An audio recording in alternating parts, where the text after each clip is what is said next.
Amém? Bom dia a todos! Bom dia! Hoje é muito especial, porque, mais uma vez, nós vamos estudar juntos os princípios básicos, amém? Amém. Então nós estamos estudando, não sei se vocês lembram, com o nosso querido Zé, não é? Sim. E com quem as mulheres? Mamãe.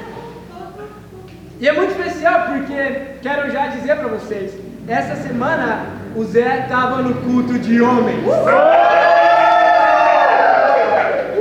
E olha só, a Dineia está tão disposta a tomar decisões que ela foi ao bate-papo e evangelizou junto com as irmãs.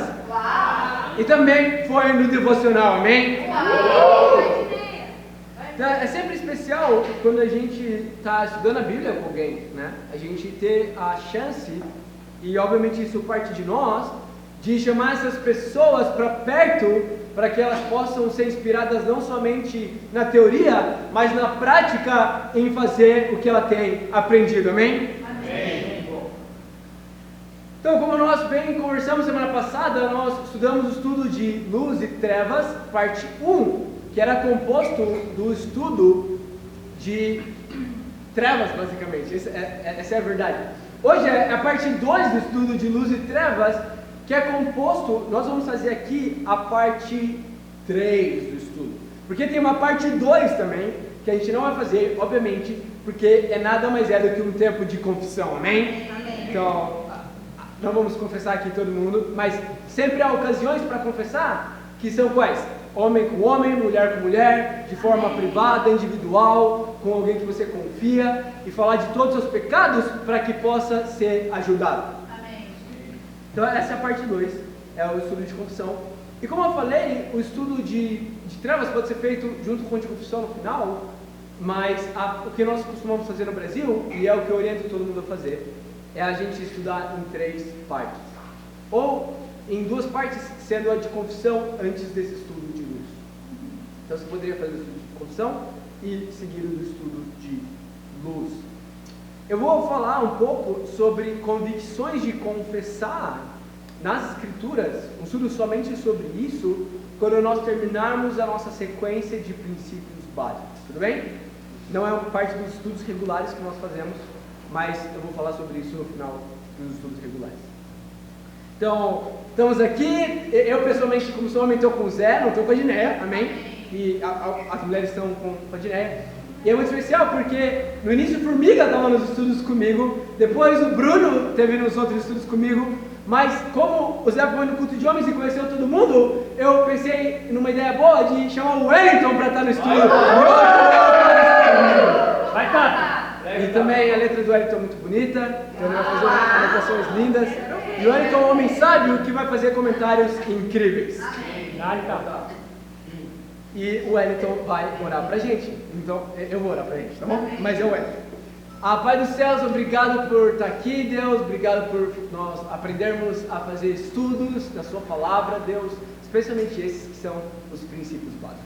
Deus, eu oro tanto pelo nosso entendimento, Pai, especialmente aqui na igreja, a nossa compreensão desses estudos para nós mesmos e para nós sermos capazes de ensinar.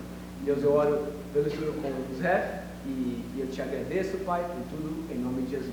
Amém? Amém. Então, nós estamos aqui, acabamos de orar com o Zé, né, e queremos conversar um pouquinho, revisar sobre se ficaram dúvidas do estudo anterior. Possivelmente sim, muitas dúvidas. Mas a verdade é que a única coisa que vai tirar as dúvidas do Zé são justamente o estudo de hoje. O estudo de hoje vai clarear tudo que nós estamos falando. Então hoje nós vamos estudar sobre como entrar na luz. E para fazer esse estudo, vamos a João, capítulo 3. Vamos em João, capítulo 3.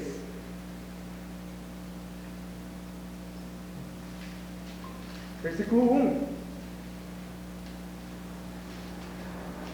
A Bíblia fala: havia um fariseu chamado Nicodemos, uma autoridade entre os judeus. Ele veio a Jesus à noite e disse: Mestre, sabemos que ensinas da parte de Deus, visto que ninguém pode realizar os sinais milagrosos que estás fazendo, se Deus não estiver com ele. Versículo 3. Resposta, Jesus declarou: digo a verdade, ninguém pode ver o reino de Deus se não nascer de novo.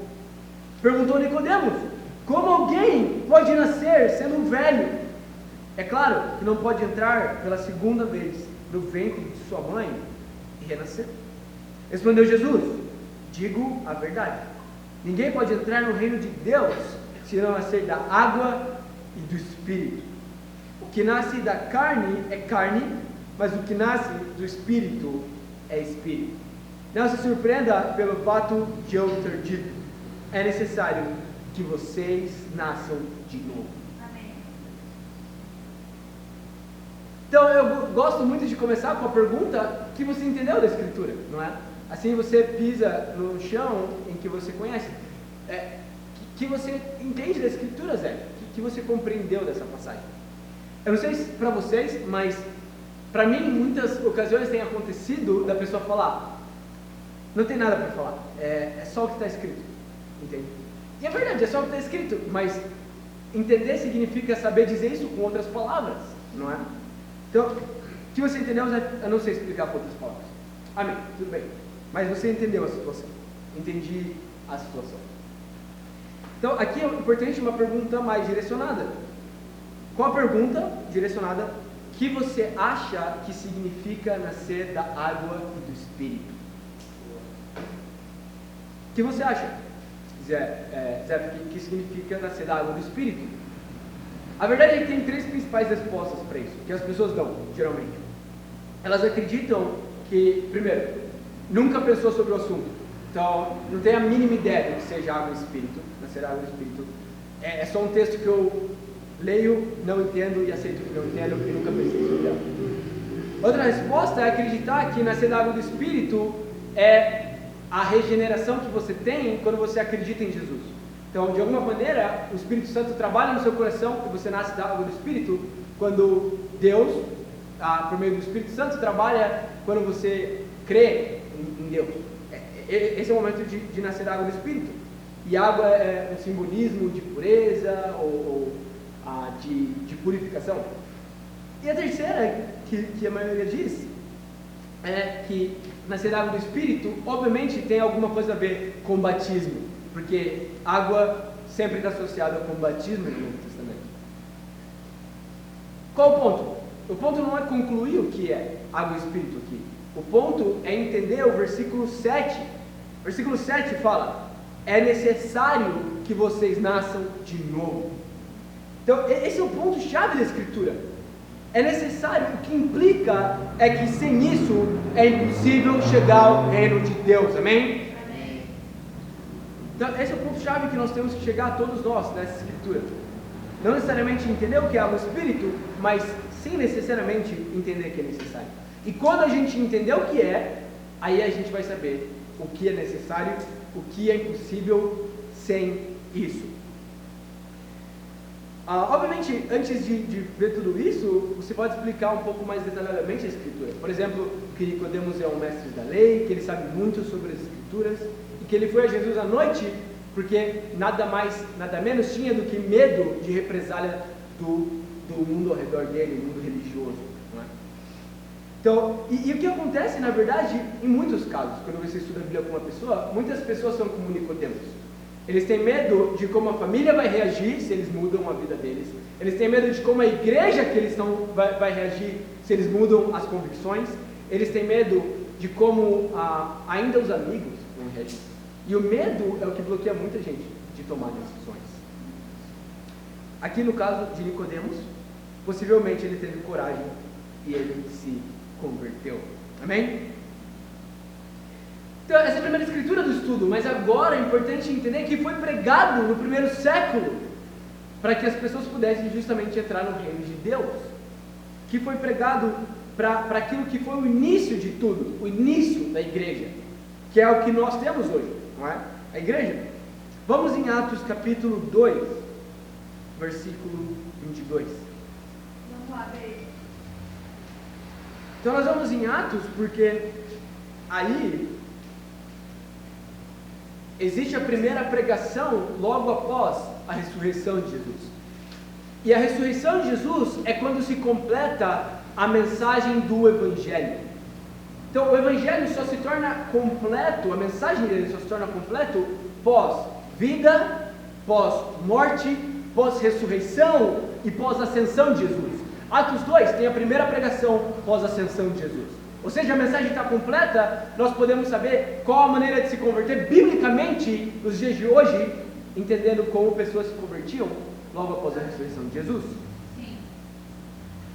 Capítulo 2, versículo 22. Quem está pregando aí é Pedro, um dos líderes entre os apóstolos. Versículo 22, a Bíblia fala: Israelitas, ouçam estas palavras. Jesus de Nazaré foi aprovado por Deus diante de vocês por meio de milagres, maravilhas e sinais que Deus fez entre vocês por intermédio dele.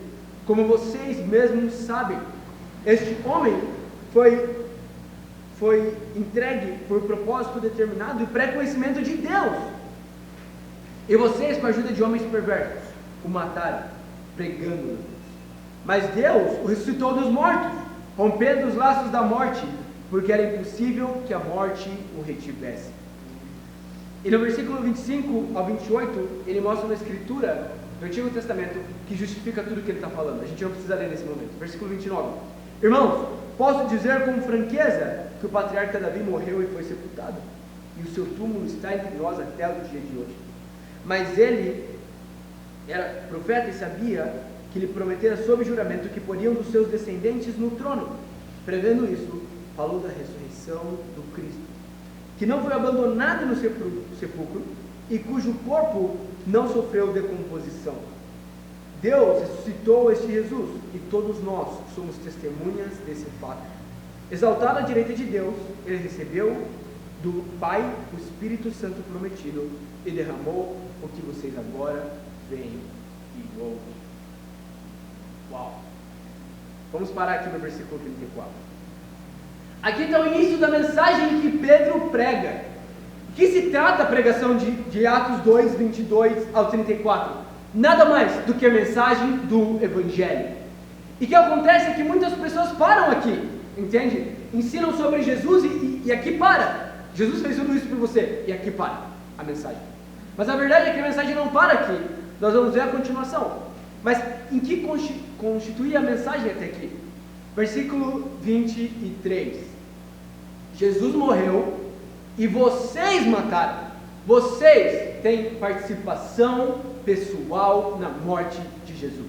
Essa é a primeira coisa que qualquer pessoa que vai se converter precisa crer, na responsabilidade pessoal pela morte de Jesus. Vocês o mataram. Nós matamos. Cada um aqui matou Jesus. Se você não tivesse sido responsável pela morte de Jesus, tampouco teria algo para ser perdoado. Você tem responsabilidade por conta dos seus pecados, os pecados que foram confessados. E Jesus não somente morreu, versículo 24 fala, Jesus ressuscitou dos mortos. Então a mensagem do Evangelho é de que Jesus morre pelos pecados, mas também ressuscita.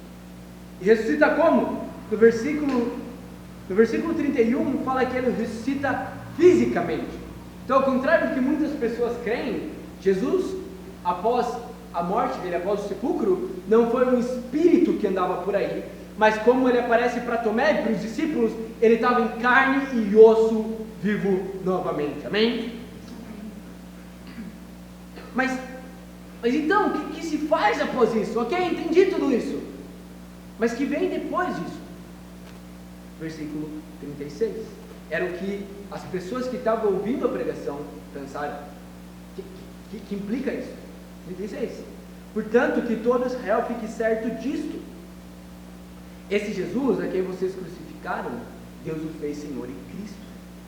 Quando ouviram isso, ficaram aflitos em seu coração.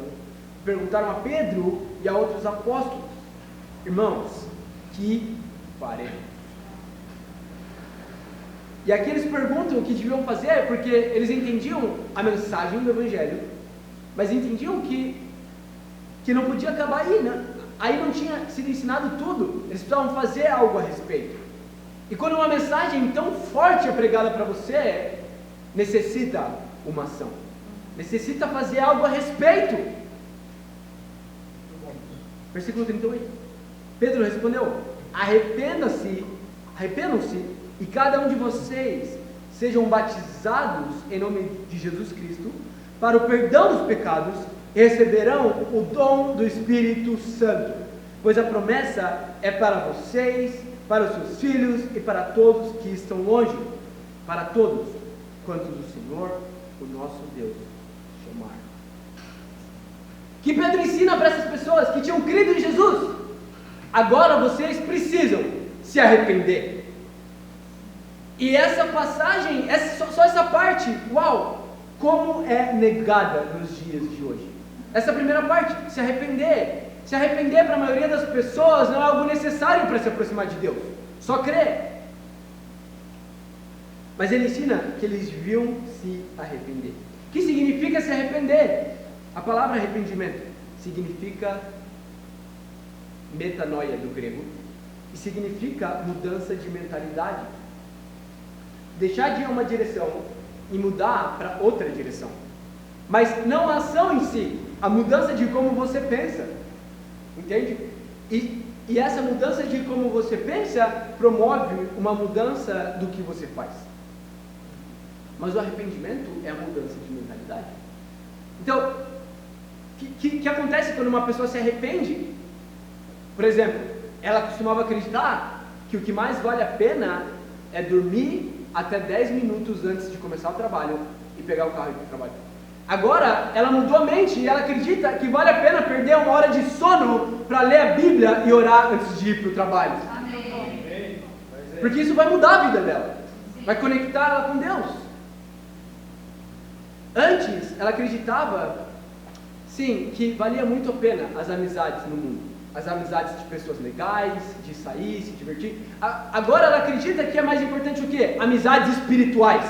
Pessoas que aproximam ela de Deus. Amém. Muito bom, Luiz. E como consequência da mudança de mentalidade, vem uma mudança de comportamento. A pessoa que acordava tarde, agora acorda cedo. A pessoa que andava com pessoas que não aproximavam ela de Deus, agora anda com pessoas que aproximam de Deus. E assim em cada área da vida. Amém? Amém. Arrependimento? Então, olha isso, arrependimento antes da conversão, mudança de mentalidade antes da conversão, ainda que você já creu. No versículo 38 ainda fala: seja batizado em nome de Jesus. O que significa a palavra batismo? Significa imersão. A palavra batismo é uma transliteração que nós promovemos para o português, para as outras línguas do Ocidente, mas ela literalmente significa imersão. É isso que significa a palavra. É um pouco similar a marketing, por exemplo. Nós não sabemos como explicar marketing, não é? O que significa marketing? Não sei, é do inglês. A gente fala marketing. Eu fiz um pouco de marketing, entende? Mas também não é português, não existe essa palavra aqui. E significa alguma coisa que marketing não explica, mas é o que a gente usa, porque é o que a gente tem. Batismo é a mesma coisa. A palavra não explica o que é, a gente usa, mas o significado é muito mais profundo do que soa para nós. Então, por definição, batizar tem que ser por imersão. Porque quando Pedro fala, sejam batizados, ele está dizendo, sejam imersos em água. Então, já exclui a ideia de que você poderia aspergir água em alguém. Já exclui essa ideia, só pela definição da palavra. Mas olha que revolucionário que ele fala. Sejam batizados, sejam imersos. Para quê? Para perdão dos pecados. No estudo de trevas, nós queríamos traçar muito claro a nossa concepção do que era a salvação. E lá eu ensinei para vocês, animei vocês a ensinarem para as pessoas que vocês ensinam e relembrarem no coração de vocês sempre que salvação é de forma objetiva na Bíblia, trazida como perdão dos pecados. Se você procura a salvação na Bíblia com o termo salvação, você vai em Salmos e você vai ver várias formas de ser salvo lá. Uma forma de ser salvo é matando pessoas, mas não é assim que você é salvo espiritualmente. Amém. Você é salvo tendo os pecados perdoados, amém? Amém. E ele ensina que o batismo é o ponto final em que existe o perdão dos pecados. Momento em que Deus olha para você, ainda que você não mereça, e fala: eu escolho te perdoar, eu escolho te justificar. Amém. Nós vamos entender um pouco mais profundamente por que isso. Mas é muito importante aqui tocar nesses tópicos: significado de arrependimento, significado de batismo. E no 38 ainda ele fala: vocês receberão o dom do Espírito Santo. É muito especial, porque hoje faz um ano que a Dona Penha foi batizada. Faz um ano que naquele dia ela foi batizada. Ela recebeu o perdão dos pecados dela, mas ela também recebeu o Espírito Santo vivendo dentro dela. Amém. E é isso que tem permitido, por esse um ano, Dona Penha viver como uma cristã fiel. Amém. É Deus morando dentro de você, te fazendo viver fiel. Mas é muito confuso, porque o batismo nunca é visto assim, entende? E aqui, na verdade, nós estamos no estudo com o Zé, né? Estava esquecendo o Zé. Zé, volta. Amém. Estamos aqui. Zé, o que você entende disso? Do que nós lemos, do que a Escritura fala?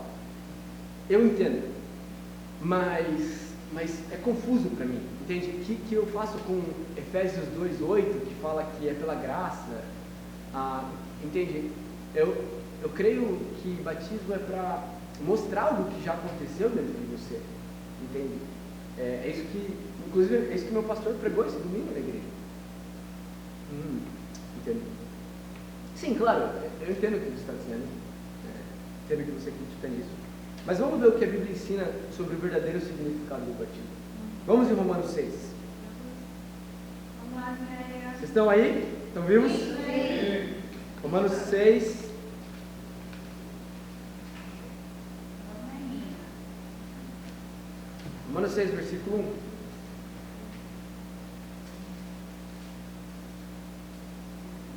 A Bíblia diz: que diremos então? Continuaremos pecando para que a graça aumente? De maneira nenhuma. Nós, os que morremos para o pecado, como podemos continuar vivendo nele? Ou vocês não sabem que todos nós que fomos batizados em Cristo Jesus, fomos batizados em sua morte? Portanto, fomos sepultados com ele na morte por meio do batismo, a fim de que, assim como Cristo foi ressuscitado dos mortos, mediante a glória do Pai, também nós vivamos uma vida nova. O que a Escritura ensina? A Escritura ensina que o batismo é o momento em que você morre, em que você é sepultado, em que você ressuscita com Cristo. Lembra, segundo João 3, que nós vimos que é necessário nascer de novo? Como você nasce de novo? Só morrendo primeiro. Quando você morre?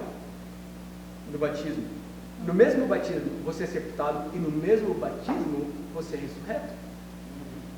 Mas eu já acredito nisso, entende? Zé falando, não é? Eu já acredito nisso, entende? Eu só acredito, é isso que eu acredito também, é isso que o meu pastor diz, que a gente morre com Cristo no batismo. Só que, se uma pessoa não for batizada, obviamente ainda assim ela é perdoada, porque, entende? Deus vê o coração. Não, vamos ver o que a Escritura fala. A Escritura fala que no batismo você morre e ressuscita com Jesus. E agora fica claro porque lá em João 3:7 ele fala que é necessário. E lembra, a gente focou, Zé, em entender que era necessário.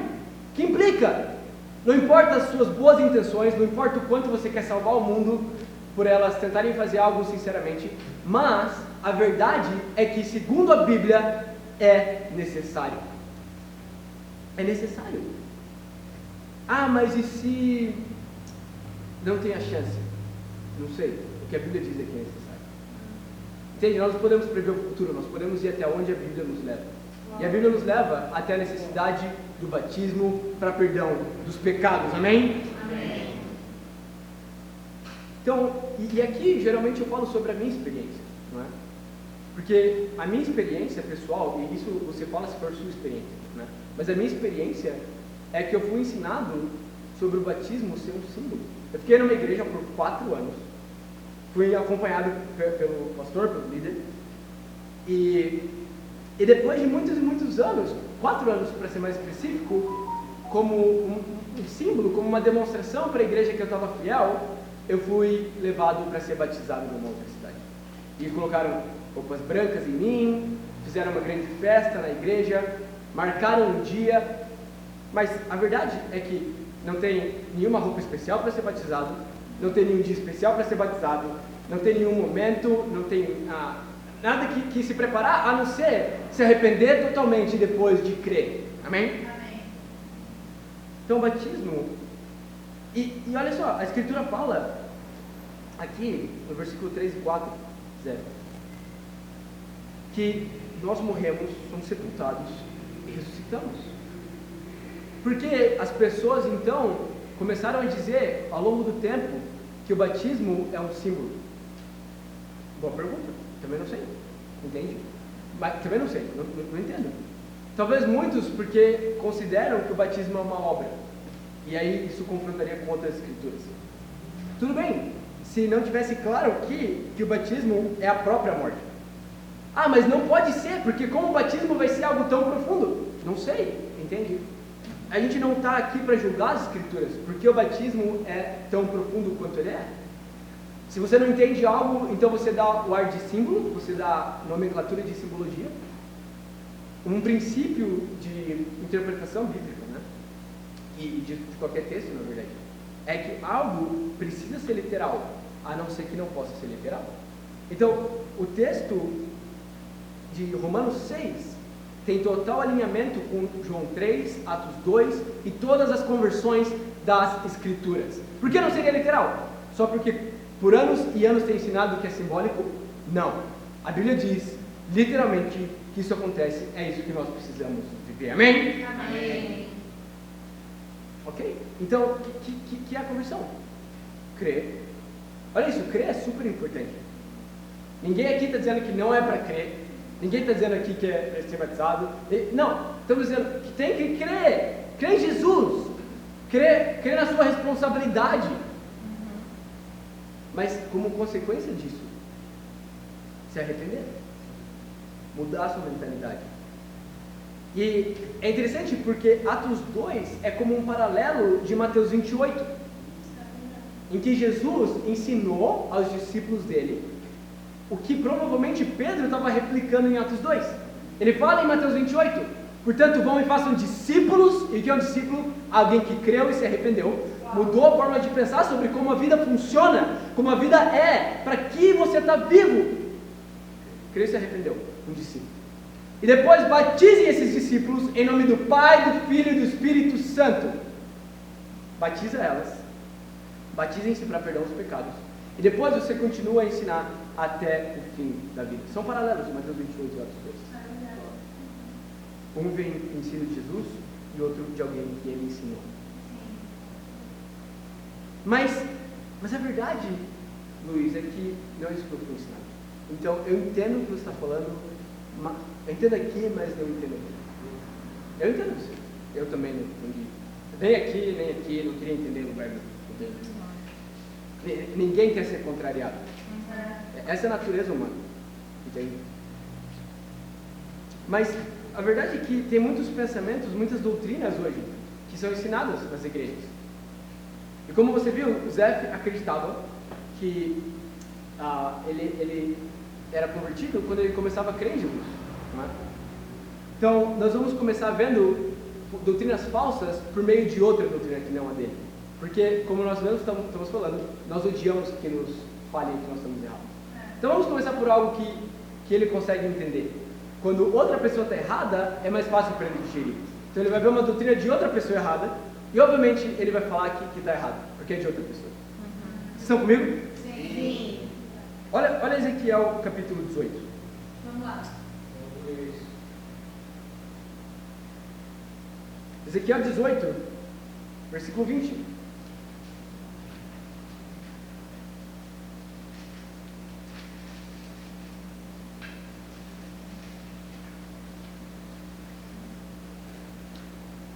Ele fala: aquele que pecar é que morrerá. O filho não levará a culpa do pai, nem o pai levará a culpa do filho. A justiça do justo lhe será acreditada, e a impiedade do ímpio lhe será cobrada. Essa escritura, Zé, ela nos ajuda a entender algo que é muito ensinado no mundo afora. Batismo infantil. Batismo infantil como meio de ser salvo, batizar crianças. Por que se batiza crianças em muitas igrejas, muitos grupos? Por dois motivos. Aqui, os grupos que geralmente fazem isso acreditam no poder de perdoar que o momento do batismo tem. Então, nesse ponto de vista, eles estão certos. Mas o equívoco é em acreditar que na infância uma criança precisa ser batizada. Segundo o versículo 20, ele fala: a justiça do justo é dada a ele, e a impiedade do ímpio é dada a ele, mas não dada a outra pessoa para ele, por conta dele. O que acreditam as pessoas que batizam crianças? Acreditam que a criança nasce com o pecado dos pais, ou, se não com os pecados dos pais, com o pecado de Adão. Não é isso que a Bíblia ensina? Você não nasce com o pecado. Se uma criança morre, ela não tem pecados, ela vai aos céus. Agora, no versículo 20, fala que ela não tem o pecado, mas nós sabemos, obviamente, que ela tem as consequências do pecado. Então, se os pais pecaram muito, o que acontece? A criança nasce num ambiente terrível que vai propiciar mais pecado para ela. Se os pais cometeram excessos, talvez ela nasça com alguma potencial deficiência. Entende? Existem consequências, mas ela nasce totalmente na luz. Amém. Então nós recebemos a consequência e não o pecado em si. Faz sentido para vocês, Zé? Claro. Nossa, eu nunca cogitei que batizar crianças fazia sentido. Entende? Nem passou pela minha mente. Claro que não. Vamos ver uma outra coisa que talvez esteja errada também. Vamos lá em Apocalipse 3:20. Vamos lá ver.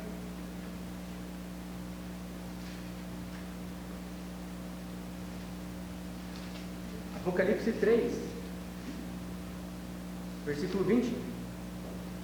Fala: eis que estou à porta e bato. Se alguém ouve a minha voz e abrir a porta, entrarei e cearei com ele, e ele comigo. Então, Sérgio, olha só essa escritura. Eu não sei se já leram para você essa escritura alguma vez. Sim, claro, eu lembro.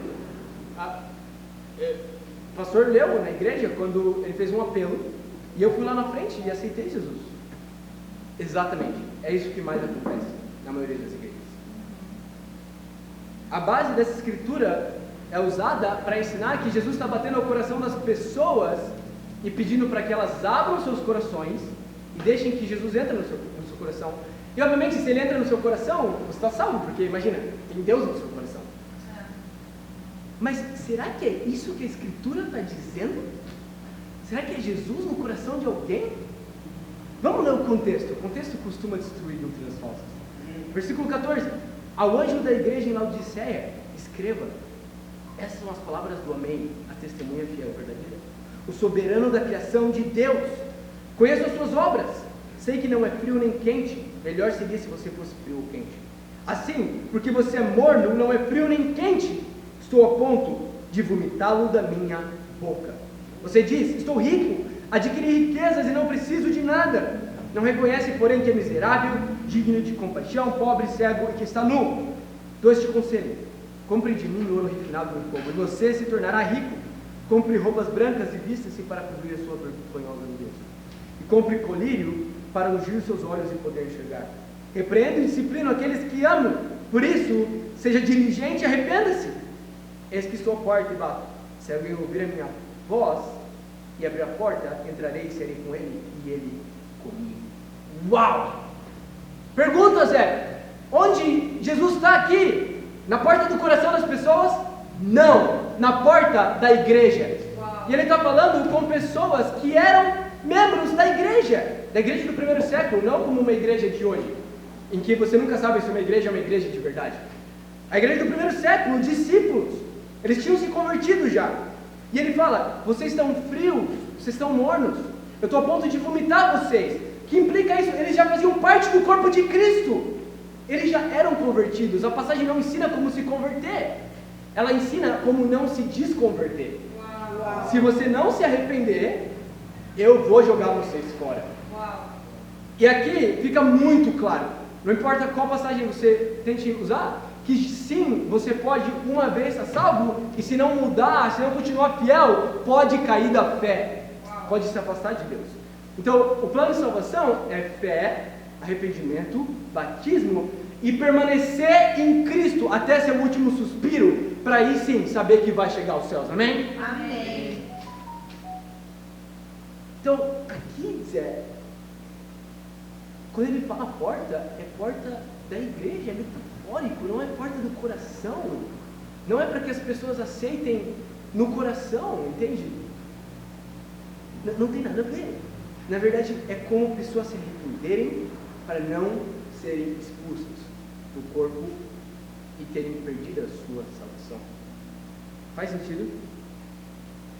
Faz sentido. É difícil de entender, porque é o que eu tenho sido ensinado sempre. Mas é o que a Escritura está dizendo. Vendo o contexto, fica muito claro. E você pode... Talvez você não tenha ouvido esse termo ainda, não é? Talvez isso nunca é oficial numa igreja, que a nossa doutrina é aceitar Jesus no coração para ser salvo. Porque não tem base bíblica, mas é o que se faz na prática, não é? E você sabe, se você acredita nisso, se a sua forma de evangelismo é levar pessoas para a igreja, para que elas ouçam um apelo, e é isso que a maioria das pessoas fazem, esse é o evangelismo delas, levar alguém para a igreja, porque assim elas podem ouvir um apelo, serem tocadas, se emocionarem e aceitarem a Jesus no coração. Percebe como isso não tem nada a ver com o que Mateus 28 fala? Uau. Façam discípulos, você faz um discípulo, não o pastor apela para ela aceitar alguma coisa. Você ensina as escrituras, você ajuda ela a se converter, você batiza ela.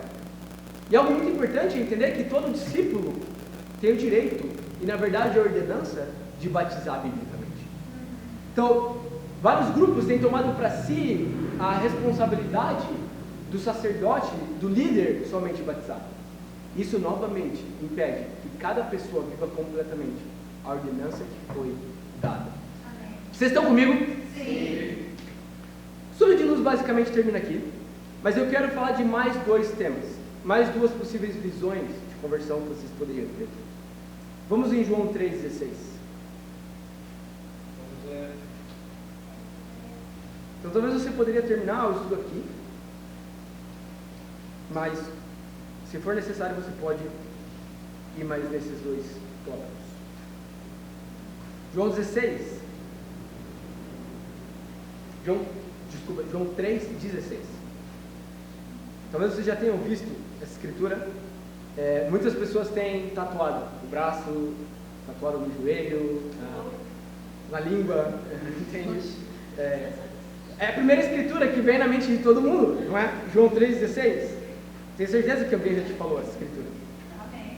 Fala, porque Deus tanto amou o mundo que deu seu Filho unigênito para que todo aquele que nele crer não pereça, mas tenha vida eterna. Ah, tá vendo, Luiz? Porque você, a escritura mostra, não é? Todo que crê, seja salvo e tenha a vida eterna. Então, segundo essa escritura, eu estou certo, Luiz. Não precisa de batismo. É só crer para ter a vida eterna. E o que você falou é uma parte lá muito estranha da Bíblia. Entendi. Mas, olha o que o versículo 18 fala. Como eu falei, o contexto destrói muitas doutrinas falsas, não é? Versículo 18: quem nele crê não é condenado, mas quem não crê já está condenado, por não crer no nome do Filho unigênito. Este é o julgamento. A luz veio ao mundo, mas os homens amaram as trevas e não a luz, porque as suas obras eram más. Quem pratica o mal odeia a luz e não se aproxima da luz, temendo que as suas obras sejam manifestas. Mas quem pratica a verdade vem para a luz, para que se veja claramente que suas obras são realizadas por intermédio de Deus. O que ele fala no versículo 20? Quem pratica más ações não pode chegar perto da luz. Qual uma exigência? Ainda de João 3, arrependimento. Como estão suas práticas? Como está a sua mente? quanto às suas práticas. Se você pratica coisas más, ainda que no versículo 16, você creu em Jesus, você ainda não herdou a vida eterna. E não vai herdar, porque depois de crer, exige arrependimento. Obras serem da luz, serem boas. E como nós já vimos no versículo 5 de João 3, ele ensinou numa ordem inversa, mas João 3:5 fala sobre nascer da água do Espírito, que era o próprio batismo que nós já tínhamos conversado. O tema é que, qual é o tema com entender aspectos sobre a salvação? É que a Bíblia não é exaustiva, repetitiva em termos sobre o mesmo assunto. Então, Atos 2 fala sobre o batismo, e nós vimos lá sobre ele perdoar pecados, mas em João 3:5 ele fala sobre nascer de novo da água do Espírito, mas ele não fica repetindo as mesmas coisas o tempo todo. Então, fé é o termo comum usado na maioria das escrituras, e que as pessoas entendem. Então, eu preciso interpretar como a única coisa em que ele fala em todas as passagens, mas não é verdade. A coisa que ele fala em uma das passagens e que bate em congruência com todas as outras é a verdade. Então, fé, arrependimento e batismo. Por isso nós precisamos estudar a Bíblia em seu contexto de capítulo, seu contexto de livro e, no final das contas, em seu contexto de Bíblia como um todo. Amém? Última passagem, Romanos capítulo 10.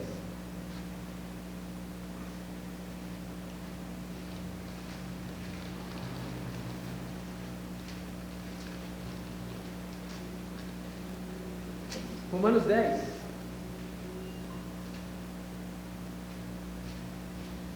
versículo 9, diz: se você confessar com sua boca que Jesus é Senhor e crer em seu coração que Jesus ressuscitou dentre os mortos, será salvo. Pois com o coração se crê para a justiça e com a boca se confessa para a salvação. Então, em João 3 nós vimos sobre o pensamento de que a fé somente é suficiente já é o momento da conversão.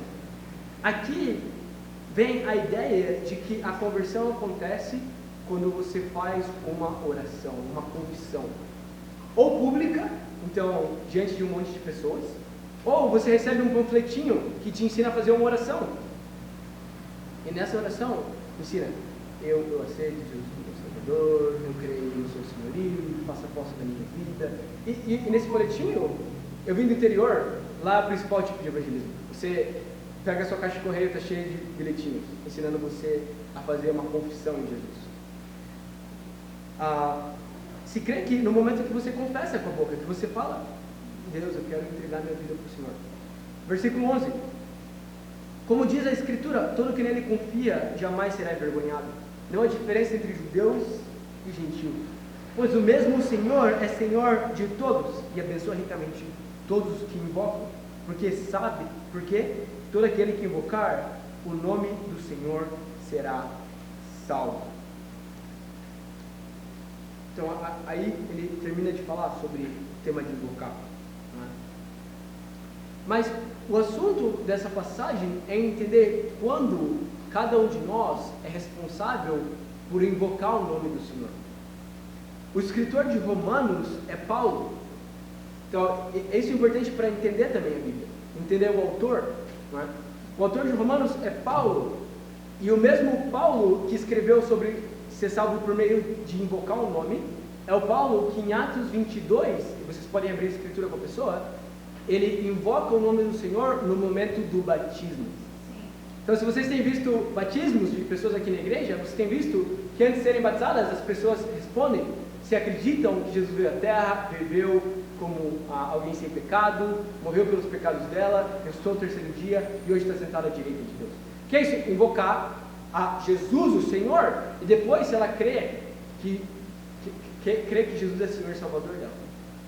E quando ela fala isso, Jesus é meu Senhor, é a confissão dela que tem que ser feita junto do seu batismo. Faz sentido, Zé? Sim, são muitas coisas para digerir, mas eu estou animado para a gente fazer o próximo estudo. Amém. Perfeito. Talvez amanhã às 6 da manhã. E a Edneia é mais noturna, amanhã às 10 da noite. Amém? Só extremos, não é? só estrela. Sabia ele? Tá, muito bom, vamos lá. Vai trocar, Eli. Malu já está dormindo essa hora. Amém. E eu também. Então somos velhinhos. Mas as escrituras são essas, estudo de luz. E aqui tem uma escolha importante para se tomar, que é de qual o próximo estudo. Então, você tem que avaliar se o Zé e a Dineia têm dúvidas sobre o que foi ensinado.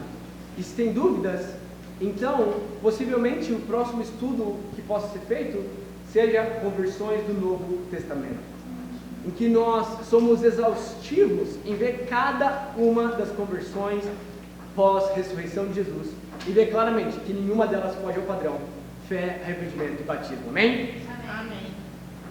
Só que conversões do Novo Testamento é um estudo que não faz parte dos estudos regulares. A maior parte das pessoas não precisa ver esse estudo para entender, porque é muito claro, como nós vimos, é claro. Mas às vezes é preciso. Para mim foi preciso, por exemplo. Para eu ser batizado foi muito necessário. Esse e muitos mais. E o que eu vou fazer é ensinar como fazer esse estudo quando nós terminarmos os estudos regulares. Então nós vamos fazer todos até o batismo. E aí eu vou ensinar como fazer esse estudo.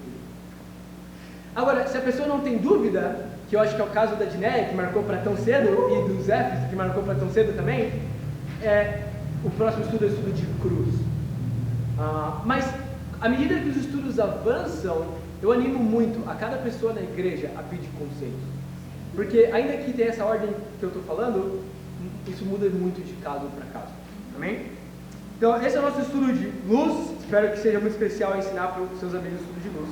E queria, nesse momento, chamar todos nós a orarmos pelo momento da ceia. Vamos orar. Pai dos céus, obrigado, Deus, por essa manhã. Deus, obrigado, Pai, pelo seu amor e nos deixar claro nas Escrituras como é a verdadeira conversão, como é verdadeiramente renúncia, Pai. Eu oro, Pai, que nós sejamos preenchidos de compaixão, Deus, que em momento algum o que nós sabemos da Bíblia nos traga arrogância, Pai, ou pensamento de superioridade, mas simplesmente amor, zelo e entrega, Pai, por cada pessoa do mundo. Eu oro grato por nós podermos refletir na cruz agora, e sem dúvida o estudo de luz fala nada menos do que da cruz, Pai. A chance de ser batizado é a chance de poder passar pela cruz junto com o Senhor, e a chance de hoje relembrarmos disso é o que nos dá o poder de viver fielmente, com consciência tranquila, limpa, Pai, nos dedicando totalmente à vida cristã que nós nos comprometemos. Tá? Amamos ao Senhor, obrigado por Jesus ter morrido na cruz e está vivo. Amamos ao Senhor.